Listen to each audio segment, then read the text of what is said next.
Hi everyone, welcome to Python life YouTube channel. ఈ వీడియోలో మనం సిపిఎం క్రిటికల్ పాత్ మెథడ్ గురించి డిస్కస్ చేద్దాం. ఓకేనా? సో దీంట్లో మనం క్రిటికల్ పాత్ని ఎలా ఐడెంటిఫై చేయాలి ఏంటి అని చెప్పి క్లియర్గా తెలుసుకుందాం. సో ఇక్కడ ఒక ఎగ్జాంపుల్ ఉంది. సో ఆ ఎగ్జాంపుల్ ద్వారా మనము ఎలా ఐడెంటిఫై చేయాలో చూద్దాం. సో ఇక్కడ చూడండి, do CPM critical path method analysis and identify the critical path of the project అంటున్నాం. సో ఇక్కడ చూడండి example, activity, predecessor and duration, ఈ మూడు కూడా ఉన్నాయి. సో ఇక్కడ మనకి ఒక యాక్టివిటీ అనేది ఇంకో యాక్టివిటీ పైన డిపెండ్ అయ్యి ఉంది. సో మనం ఏ యాక్టివిటీ అయితే ఇండిపెండెంట్గా ఉందో ఆ యాక్టివిటీ నుండి మనం స్టార్ట్ చేయాలి. ఓకేనా? సో ఇక్కడ ఫర్ ఎగ్జాంపుల్ బి ఉంది, బి అనేది ఏ పైన డిపెండ్ అయ్యింది. అలాగే సి ఉంది, సి అనేది ఏ పైన డిపెండ్ అయ్యింది. డి, ఈ, సో ఇవి ఏదో ఒక దానిపైన డిపెండ్ అయ్యి ఉన్నాయి.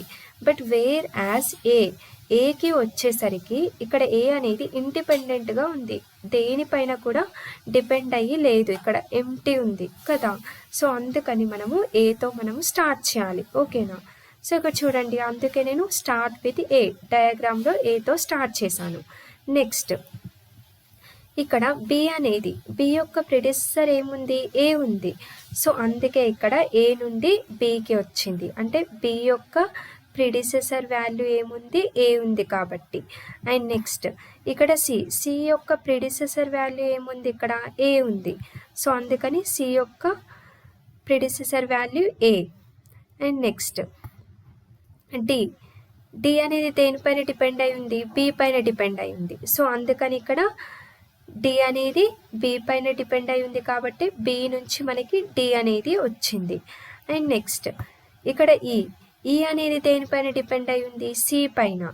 సో అందుకని ఇక్కడ ఈ అనేది సి నుండి వచ్చింది. నెక్స్ట్ ఇక్కడ ఎఫ్ అనేది వేటిపైన డిపెండ్ అయి ఉన్నాయి, ఇక్కడ రెండు ఉన్నాయి, డి అండ్ ఈ. సో ఎఫ్ అనేది డి అండ్ ఈ పైన డిపెండ్ అయ్యి ఉంది కదా. సో అందుకని ఇక్కడ ఎఫ్ అనేది ఫైనల్లీ డి అండ్ ఈ నుంచి రావడం జరిగింది. ఓకేనా? అంటే ఇక్కడ ఎఫ్ అనేది డి అండ్ ఈ పైన డిపెండ్ అయ్యి ఉంది, డి అనేది బి పైన డిపెండ్ అయ్యి ఉంది, బి అనేది ఏ పైన డిపెండ్ అయ్యి ఉంది. అండ్ ఇక్కడ ఈ అనేది సి పైన డిపెండ్ అయ్యి ఉంది, సి అనేది ఏ పైన డిపెండ్ అయ్యి ఉంది. సో ఇక్కడ ఏ అనేది ఇండిపెండెంట్ వాల్యూ అని చెప్పచ్చు. ఓకేనా? సో ఇది మనకి నెట్వర్క్ డయాగ్రామ్ అని చెప్పచ్చు. సో దీన్ని మనము ఏఓఎన్ అని కూడా అంటాం. AON is nothing but activity on node అని మీనింగ్. ఓకేనా? సో ఇక్కడ మనం సమ్ ఎస్టిమేటెడ్ వాల్యూస్ని ఫైండ్ అవుట్ చేయాల్సి ఉంటుంది. సో ఎలా ఫైండ్ అవుట్ చేయాలో మనం ఇప్పుడు క్లియర్గా తెలుసుకుందాం. ఓకే, సో ఇక్కడ మనం సమ్ ఎస్టిమేటెడ్ వాల్యూస్ని ఫైండ్ అవుట్ చేయాల్సి ఉంటుంది. అవి ఎలా ఫైండ్ అవుట్ చేయాలి అనేది మనం ఇప్పుడు చూద్దాం. ఓకేనా? సో ఇక్కడ ఈఎస్ అంటే ఎర్లియస్ట్ స్టార్ట్, డి అంటే డ్యూరేషన్, ఈఎఫ్ అంటే ఎర్లియస్ట్ ఫినిష్, అండ్ ఎల్ఎస్ అంటే లేటెస్ట్ స్టార్ట్, ఎస్ఎల్ అంటే స్లాక్ టైము, ఎల్ఎఫ్ అంటే లేటెస్ట్ ఫినిష్. సో ఇక్కడ పైన ఉన్నాయి కదా, ఇవన్నీ కూడా ఫార్వర్డ్ పాత్ అన్నమాట, ఇదంతా కూడా బ్యాక్వర్డ్ పాత్ కిందకి వస్తుంది. సో ఈ సెషన్లో మనము ఓన్లీ ఫార్వర్డ్ పాత్ వాల్యూస్ని ఎలా క్యాలిక్యులేట్ చేయాలో చూద్దాం. ఓకేనా? ఒక్కొక్క నోడ్కి. సో ఇప్పుడు మనం స్టార్ట్ చేద్దాం.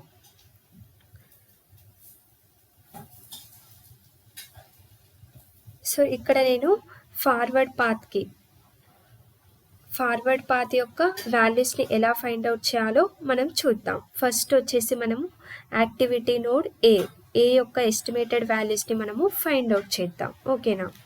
సో ఇక్కడ ఫస్ట్ ఈఎస్ అంటే ఏంటి, ఎర్లియస్ట్ స్టార్ట్ ఇక్కడ, అండ్ ఇది వచ్చేసి డ్యూరేషన్, ఇది వచ్చేసి మనకి ఎర్లియస్ట్ ఫినిష్. ఓకేనా? అవి గుర్తుపెట్టుకోండి.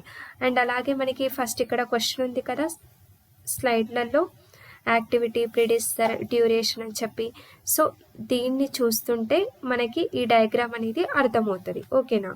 సో ఇక్కడ చూడండి, ఏ అనేది ఎక్కడి నుంచి స్టార్ట్ అవుతుంది, ఏ అనేది దేనిపైన కూడా డిపెండ్ అయ్యి లేదు కాబట్టి ఇక్కడ 0 నుంచి స్టార్ట్ అవుతుంది అన్నమాట. ఓకేనా? అందుకే నేను ఇక్కడ ఎర్లియస్ట్ స్టార్ట్ అనేది 0 ఇచ్చాను. And next duration. సో ఏ యొక్క డ్యూరేషన్ ఎంత ఉంది, 5 ఉంది కదా. సో అందుకని 0 + 5, సో ఈ రెండు కలిపితే ఫినిష్ ఎంత అవుతుంది, ఎర్లియస్ట్ ఫినిష్ అనేది 5. సో ఇప్పుడు యాక్టివిటీ ఏ యొక్క నోడ్ వచ్చేసి ఫినిషింగ్ నోడ్ వచ్చేసి 5 అని చెప్పచ్చు. ఓకేనా. సో ఇది నెక్స్ట్ యాక్టివిటీ నోడ్ వచ్చేసి బి. సో ఇక్కడ బిని ఫైండ్ అవుట్ చేస్తున్నాం కాబట్టి నేను ఇక్కడ బి అని ఇచ్చాను. సో బి అనేది దేనిపైన డిపెండ్ అయి ఉంది, ఇక్కడ డయాగ్రామ్లో మనకి క్వశ్చన్లో బి అనేది ఏ పైన డిపెండ్ అయి ఉంది. సో ఏ అనేది మనకి ఎక్కడ ఫినిష్ అవుతుంది, ఏ వాల్యూ దగ్గర ఏ అనేది ఫినిష్ అవుతుంది చూడండి, ఇందాకే ఫైండ్ అవుట్ చేసాం 5 దగ్గర ఫినిష్ అవుతుంది. సో 5 దగ్గర ఫినిష్ అయిన తర్వాతనే బి అనేది స్టార్ట్ అవుద్ది కదా. సో అందుకని ఇక్కడ 5 అనేది ఇనిషియల్ వాల్యూ అయ్యింది. ఓకేనా. సో ఇక్కడ వచ్చేసి బి యొక్క ఎర్లియస్ట్ స్టార్ట్ ఏంటి 5 అయ్యింది. నెక్స్ట్ డ్యూరేషన్ ఎంత ఉంది చూడండి, బి యొక్క డ్యూరేషన్ వచ్చేసి 4 ఉంది కదా. సో అందుకే 5 + 4 = 9. సో అందుకే ఇక్కడ బి యొక్క ఎర్లియస్ట్ ఫినిష్ అనేది 9 అని చెప్పి వచ్చింది. ఓకేనా. సో ఇది యాక్టివిటీ నోడ్ బికి సంబంధించింది. నెక్స్ట్ సేమ్ అలానే సిడిఈఎఫ్ ఈ 3 కూడా ఫైండ్ అవుట్ చేయాలి. ఓకేనా. సో ఇక్కడ C first, next C. So ఇక్కడ సి అనేది ఎక్కడ స్టాప్ అవుతుంది అంటే ఎక్కడి నుంచి స్టార్ట్ అవుతుంది ఇది.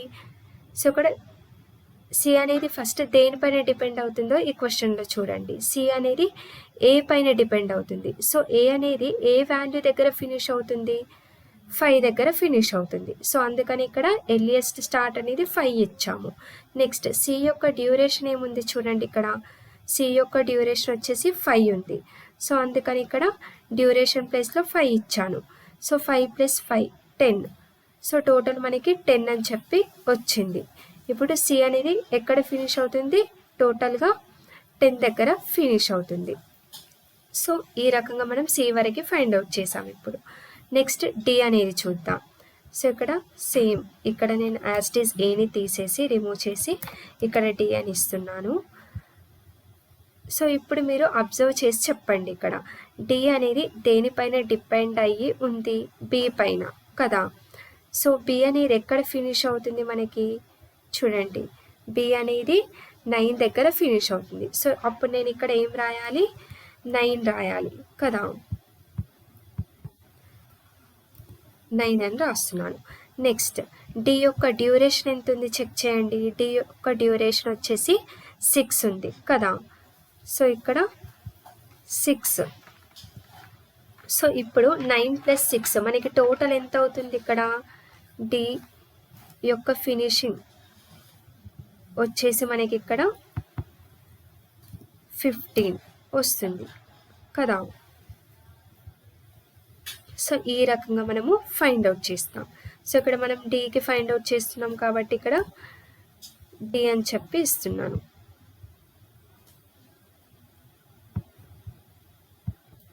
ఇక్కడ డి.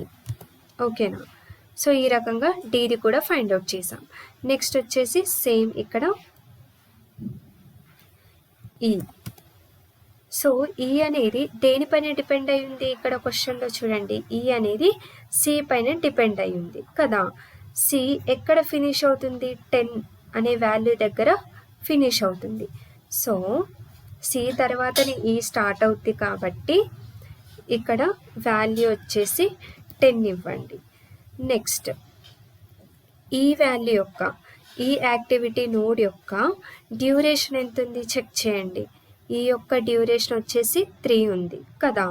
సో అందుకని ఇక్కడ 3. సో 10 + 3 ఎంత, టోటల్ 13 కదా.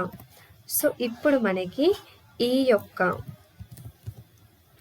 యొక్క ఎర్లియస్ట్ ఫినిష్ ఎంత వచ్చింది, 13 అని చెప్పి వచ్చింది కదా. సో ఈ రకంగా మనము ఫార్వర్డ్ పాత్ని ఫైండ్ అవుట్ చేస్తాం. నెక్స్ట్ ఫైనల్లీ మనకి ఏ వాల్యూ మిగిలింది, ఏ యాక్టివిటీ నోడ్, ఎఫ్ కదా.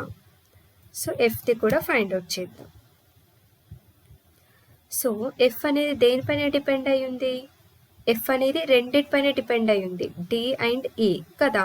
సో మనకి డిని ఈని క్యాలిక్యులేట్ చేసినప్పుడు మనకి టోటల్ ఎంత వచ్చింది, డిని క్యాలిక్యులేట్ చేసినప్పుడు 15 వచ్చింది, ఈని క్యాలిక్యులేట్ చేసినప్పుడు 13 వచ్చింది.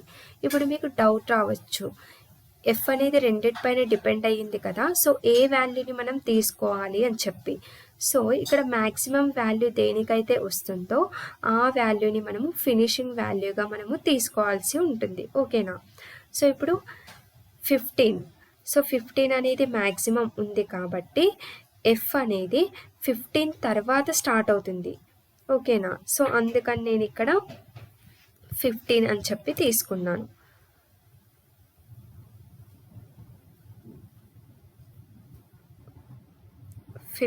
అని చెప్పి తీసుకుంటున్నా. ఓకేనా. నెక్స్ట్ ఎఫ్ యొక్క డ్యూరేషన్ ఎంత ఉంది? నెక్స్ట్ ఎఫ్ యొక్క డ్యూరేషన్ వచ్చేసి 4 ఉంది కదా. సో ఇక్కడ నేను 4 అని ఇస్తున్నాను. సో ఇప్పుడు 15 + 4 ఎంత? 19 అవుతుంది కదా. సో 90.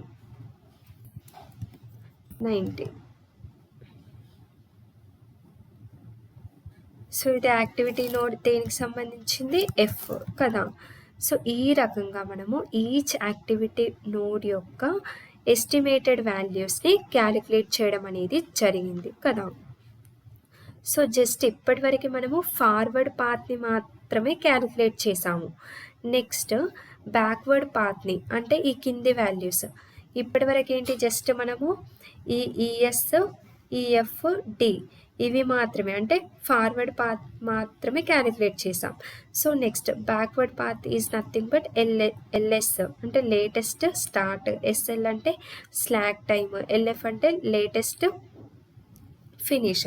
సో ఇవి ఫైండ్ అవుట్ చేస్తే బ్యాక్వర్డ్ పాత్ అనేది అయిపోతుంది. ఓకేనా. సో ఈ ఫార్వర్డ్ పాత్ అయితే మీ అందరికీ క్లియర్గా అర్థమయ్యింది అనుకుంటున్నాను. సో నెక్స్ట్ క్లాస్లో మనము బ్యాక్వర్డ్ పాత్ గురించి డిస్కస్ చేద్దాం. Thank you. Hi everyone, welcome to Python life YouTube channel. Previous క్లాస్లో క్రిటికల్ పాత్కి సంబంధించి ఫార్వర్డ్ పాత్ని క్యాలిక్యులేట్ చేసాం కదా. సో ఇప్పుడు మనం బ్యాక్వర్డ్ పాత్ని ఎలా క్యాలిక్యులేట్ చేయాలో క్లియర్గా డిస్కస్ చేద్దాం. ఓకేనా. సో ఇక్కడ చూడండి, ప్రీవియస్ క్లాస్లో మనం ఒక నెట్వర్క్ డయాగ్రామ్ని డ్రా చేసాము. అండ్ అలాగే forward path, earliest start, duration, earliest finish ఇవన్నీ కూడా క్యాలిక్యులేట్ చేయడం అనేది జరిగింది ఈచ్ నోడ్కి సంబంధించి. సో ఇప్పుడు మనము latest start, slack time, latest finish, so ఇవి ఎలా క్యాలిక్యులేట్ చేయాలో క్లియర్గా డిస్కస్ చేద్దాం. సో ఇక్కడ చూడండి, సో ఇప్పుడు మనము బ్యాక్వర్డ్ పాత్ గురించి చూద్దాం. ఇక్కడ పైన కనిపిస్తున్నాయి కదా క్యాలిక్యులేషన్స్, ఇవి ఆల్రెడీ నేను ఎక్స్ప్లెయిన్ చేశాను మీకు. ఓకేనా. ఫార్వర్డ్ పాత్ క్యాలిక్యులేషన్ ఇదంతా కూడా. సో ఇప్పుడు మనం కింది వాల్యూస్ అన్నీ క్యాలిక్యులేట్ చేద్దాం. సో ఫస్ట్ మనం ఎఫ్ నుంచి స్టార్ట్ చేద్దాం. ఓకేనా. ఎఫ్ నుంచి ఏకి వెళ్దాం. సో ఇక్కడ స్లాక్ టైంని ఫైండ్ అవుట్ చేయాలి అంటే మనకు ఒక ఫార్ములా ఉంది, latest finish minus earliest finish. And అలాగే ఎల్ఎస్, లేటెస్ట్ స్టార్ట్ని క్యాలిక్యులేట్ చేయడానికి latest finish minus duration. So ఈ ఫార్ములాస్ని గుర్తుపెట్టుకుంటే చాలు, మనం ఈజీగా బ్యాక్వర్డ్ పాత్ని క్యాలిక్యులేట్ చేయొచ్చు. సో ఇక్కడ ఎఫ్ యొక్క లేటెస్ట్ ఫినిష్ ఇక్కడ ఏమవుతుంది మనకి? సో ఇక్కడ ఎఫ్ యొక్క లేటెస్ట్ ఫినిష్ వచ్చేసి మనకి 19 అవుతుంది. ఎందుకంటే ఇక్కడ ఎర్లియస్ట్ ఫినిష్ ఏముంది? 19 ఉంది కాబట్టి, దీని తర్వాత ఏది లేదు కాబట్టి ఇక్కడ లేటెస్ట్ ఫినిష్ కూడా మనము 19 అని తీసుకోవడం జరుగుతుంది. నెక్స్ట్ స్లాక్ టైంని ఎలా ఫైండ్ అవుట్ చేస్తాం? Latest finish minus earliest finish, అంటే 19 మైనస్ 19 అంటే ఇక్కడ 0 వస్తుంది. అండ్ ఇక్కడ లేటెస్ట్ స్టార్ట్ని ఎలా క్యాలిక్యులేట్ చేస్తాం? Latest finish minus duration. So latest finish ఏంటి ఇక్కడ మనకి? లేటెస్ట్ ఫినిష్ వచ్చేసి 19 మైనస్ ఎఫ్ యొక్క డ్యూరేషన్ ఎంత ఉంది చూడండి ఇక్కడ క్వశ్చన్లో. ఎఫ్ యొక్క డ్యూరేషన్ వచ్చేసి మనకి 4 ఉంది. సో కాబట్టి 19 మైనస్ 4 ఎంత? 15. సో ఇక్కడ 15 అనేది వస్తుంది. సో ఈ రకంగా మనము latest start, slack time and latest finish అనేది క్యాలిక్యులేట్ చేస్తాం. ఇది ఎఫ్కి సంబంధించింది. నెక్స్ట్ వచ్చేసి ఈని అలానే క్యాలిక్యులేట్ చేద్దాం. సో ఇక్కడ మనకి లేటెస్ట్ ఫినిష్ ఏమవుతుంది? ఇక్కడ లేటెస్ట్ ఫినిష్ వచ్చేసి మనకి 15 అవుతుంది. సో ఇక్కడ 15 అని ఉంది కదా, సో అందుకని చెప్పి మనకి 15 అవుద్ది. సో ఇప్పుడు స్లాక్ టైంని ఎలా క్యాలిక్యులేట్ చేయాలి చెప్పండి. 15 minus 13, latest finish minus earliest finish. So ఇక్కడ 15 మైనస్ 13 అంటే 2 అవుతుంది. తర్వాత నెక్స్ట్ లేటెస్ట్ స్టార్ట్ని ఎలా క్యాలిక్యులేట్ చేస్తాము. లేటెస్ట్ స్టార్ట్ని latest finish minus duration. So latest finish ఎంత ఉంది ఇక్కడ మనకి 15 మైనస్ ఈ యొక్క డ్యూరేషన్ ఎంత ఉంది చూడండి. ఈ యొక్క డ్యూరేషన్ వచ్చేసి 3 కదా. సో 15 మైనస్ 3 ఎంత 12. సో ఈ రకంగా మనము క్యాలిక్యులేట్ చేస్తాం. ఇది ఈకి సంబంధించింది. నెక్స్ట్ ఎఫ్ని క్యాలిక్యులేట్ చేద్దాం అలాగే. సో ఇక్కడ అలాగే ఇప్పుడు డీని క్యాలిక్యులేట్ చేద్దాం. సో డి యొక్క లేటెస్ట్ ఫినిష్ ఏమవుతుంది ఇక్కడ. డి యొక్క లేటెస్ట్ ఫినిష్ కూడా 15 అవుతుంది. సో 15 అండ్ స్లాక్ టైంని ఎలా క్యాలిక్యులేట్ చేస్తాం. LF latest finish minus earliest finish. So 15 minus 15 0 అవుతాయి ఇక్కడ. ఓకేనా, 0. తర్వాత next latest start. Latest start అనేది finish minus duration. So 15 minus D యొక్క డ్యూరేషన్ ఎంత ఉంది చూడండి ఇక్కడ. డి యొక్క డ్యూరేషన్ వచ్చేసి 6. సో 15 మైనస్ 6 అంటే 9. ఓకేనా, అర్థమవుతుందా. సో ఈ రకంగా మనం క్యాలిక్యులేట్ చేస్తాం. నెక్స్ట్ వచ్చేసి ఇప్పుడు ఎఫ్ డిఈ అయిపోయాయి కదా. నెక్స్ట్ వచ్చేసి బిని క్యాలిక్యులేట్ చేద్దాం. సో బి యొక్క లేటెస్ట్ ఫినిష్ ఏంటి 9. ఓకేనా, ఇక్కడ చూడండి లేటెస్ట్ ఫినిష్ 9 ఉంది కాబట్టి 9.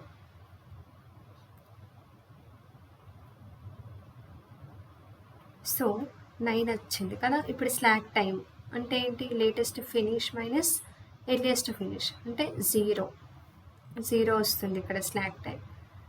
నెక్స్ట్ లేటెస్ట్ స్టార్ట్ ఏముంది. లేటెస్ట్ స్టార్ట్ ఏమొస్తుంది మనకి 9 మైనస్ బి యొక్క డ్యూరేషన్ ఎంతనో చెక్ చేయండి. బి యొక్క డ్యూరేషన్ వచ్చేసి 4. 9 మైనస్ 4 అంటే 5. ఓకేనా, వచ్చిందా. ఇది బికి సంబంధించింది. నెక్స్ట్ సికి అలానే క్యాలిక్యులేట్ చేద్దాం. సో ఇప్పుడు సి యొక్క లేటెస్ట్ ఫినిష్ ఏంటి ఇక్కడ 12. ఓకేనా, సో ఇక్కడ నుంచి వస్తుంది కదా ఈ నుంచి. సో ఇక్కడ లేటెస్ట్ ఫినిష్ అనేది 12 అవుతుంది. సో ఇది రివర్స్ అన్నమాట, బ్యాక్వర్డ్ కాబట్టి మనం ఇక్కడ నుంచి ఫార్వర్డ్కి వస్తున్నాము అంటే ముందుకు వస్తున్నాము. సో ఇక్కడ నెక్స్ట్ స్లాక్ టైం 12 మైనస్ 10 అంటే ఎంత 2 వస్తుంది. Next latest finish minus duration. C యొక్క డ్యూరేషన్ 12 మైనస్ సి యొక్క డ్యూరేషన్ ఎంత ఉంది చూడండి 5. 12 మైనస్ 5 అంటే 7. అంతే కదా. సో ఇది సికి సంబంధించింది. నెక్స్ట్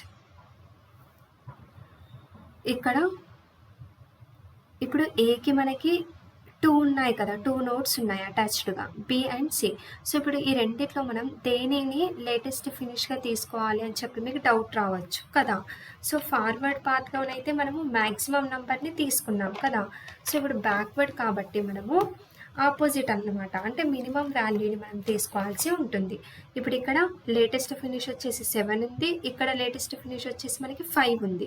సో ఈ రెండిట్లో మినిమం వాల్యూ ఏదైతే ఉందో అది మనం ఏకి లేటెస్ట్ ఫినిష్గా తీసుకుంటాం. ఓకేనా. సో అందుకని చెప్పి నేను ఇక్కడ బి యొక్క లేటెస్ట్ ఫినిష్ అనేది మినిమం ఉంది కాబట్టి నేను ఇక్కడ 5 అనేది తీసుకున్నాను. ఓకేనా. సో ఇక్కడ 5 అనేది వచ్చింది.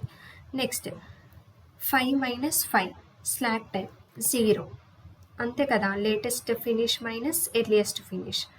నెక్స్ట్ లేటెస్ట్ స్టార్ట్ అనేది ఎలా క్యాలిక్యులేట్ చేసాం 5 మైనస్ డ్యూరేషన్ కదా. సో ఏ యొక్క డ్యూరేషన్ ఎంత ఉంది చూడండి, ఏ యొక్క డ్యూరేషన్ వచ్చేసి 5. సో ఇక్కడ 5 - 5 మళ్ళీ 0నే వస్తుంది. సో ఈ రకంగా మనము చూసాం కదా క్యాలిక్యులేషన్స్ ఎలా చేయాలో. ఇదంతా కూడా బ్యాక్వర్డ్ పాత్కి సంబంధించింది, latest start, slack time and latest finish. So ఈ రకంగా మనం క్యాలిక్యులేట్ చేస్తాం. అర్థమైందా? సో ఇప్పుడు మనకి క్రిటికల్ పాత్ని మనం ఫైండ్ అవుట్ చేయాలి. మనకి 2 వేస్ ఉన్నాయి ఈ నెట్వర్క్ డయాగ్రామ్లో. ఈ స్టార్ట్ పొజిషన్ నుంచి డెస్టినేషన్కి వెళ్ళాలి అంటే ఒక రూట్ వచ్చేసి ABDF అండ్ ఇంకొక రూట్ వచ్చేసి ACEF. సో ఈ క్వశ్చన్లో ఏంటి మనకి చూడండి, ACEF, ABDF and ABEF, ACDF. So దీంట్లో మనకి అవసరమైన ఓన్లీ 2 పొజిషన్సే కదా, 2 వేస్ మాత్రమే. ఏవి అవి? A నుంచి BDF అండ్ మళ్ళీ A నుంచి CEF. సో ఇక్కడ BDF. సో సెకండ్ ఆప్షన్ ఒకటి కరెక్ట్ ఉంది అండ్ నెక్స్ట్ వచ్చేసి ఫస్ట్ ఆప్షన్ ఒకటి కరెక్ట్గా ఉంది కదా. సో ఇప్పుడు ఈ రెండిట్లో ఈ 2 వేస్లలో మనకి ఏది క్రిటికల్ పాత్ వే అని చెప్పాలి అంటే ఎలా ఫైండ్ అవుట్ చేయాలి అంటే, ఎప్పుడైనా సరే మనము ఈ రెండిట్లో కూడా మనకి స్లాక్ టైం 0 వచ్చిన దాన్ని మనం తీసుకుంటామన్నమాట క్రిటికల్ పాత్ వేగా. ఇక్కడ చూడండి, ఇప్పుడు ABDFలో ప్రతి దానికి స్లాక్ టైం అనేది 0 ఉంది. ఇప్పుడు A దగ్గర స్లాక్ టైం 0 ఉంది, B దగ్గర స్లాక్ టైం 0 ఉంది, D దగ్గర స్లాక్ టైం 0 ఉంది, F దగ్గర స్లాక్ టైం 0 ఉంది. సో అందుకని చెప్పి క్రిటికల్ పాత్ వే అనేది మనకి ఏది బెస్ట్ వే అంటే ABDF అని చెప్పొచ్చు. వేర్ యాజ్ ఇక్కడ చూసినట్టయితే స్లాక్ టైం చూడండి, ఇక్కడ Cకి 2 ఉంది అండ్ Eకి 2 ఉంది. సో ఇది క్రిటికల్ పాత్ వే కాదు అని చెప్పొచ్చు. ఓకేనా? సో అందుకని ఇక్కడ ఫస్ట్ ఆప్షన్ ABDF అంటే ABDF అంటే ఇది second option is the correct path, correct critical path అని చెప్పొచ్చు. సో ఈ రకంగా మనం క్రిటికల్ పాత్ని ఫైండ్ అవుట్ చేయాల్సి ఉంటుంది. సో జస్ట్ సింపుల్గా మనము ఈ ఫార్ములాస్ని గుర్తుపెట్టుకుంటే సరిపోతుంది. ఈజీగా మనము క్యాలిక్యులేట్ అనేది చేయొచ్చు, ఫార్వర్డ్ పాత్ క్యాలిక్యులేషన్ కానీ బ్యాక్వర్డ్ పాత్ క్యాలిక్యులేషన్ కానీ. సో ఈ క్లాస్ మీ అందరికీ క్లియర్గా అర్థమైంది అనుకుంటున్నాను. నెక్స్ట్ క్లాస్లో ఇంకో కొత్త టాపిక్ గురించి డిస్కస్ చేద్దాం. Thank you.